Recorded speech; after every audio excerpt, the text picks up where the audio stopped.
Ettevalmistus Ironmaniks käib täie hooga ja siiamaani on treeningud üsna hästi sujunud. Kõige suuremaks väljakutseks on osutunud hoopiski jalgratta seadistamine.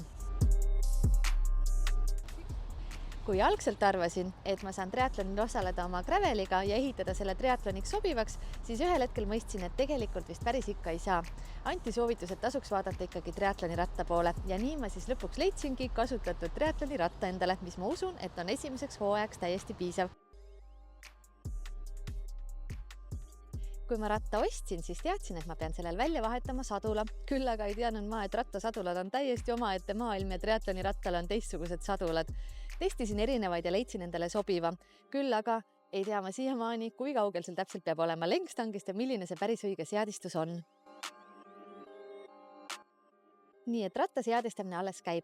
Üks hea abimees on ka rattakompuuter, mis näitab nii kadentsi, keskmist kiirust kui läbitud mahemaad ja loomulikult kõike muud ka. Samuti on rattale vaja panipaikasid nii sporditoidu jaoks, sisekummide kui heevlite jaoks ja loomulikult ka joogipudeleid ja süsteeme selle jaoks. Kõige kohta saab täpsemalt lugeda nagu ikka Sakulate kodulehel olevast blogist. Seniks aga mõnusat sportlikku kevadet kõigile!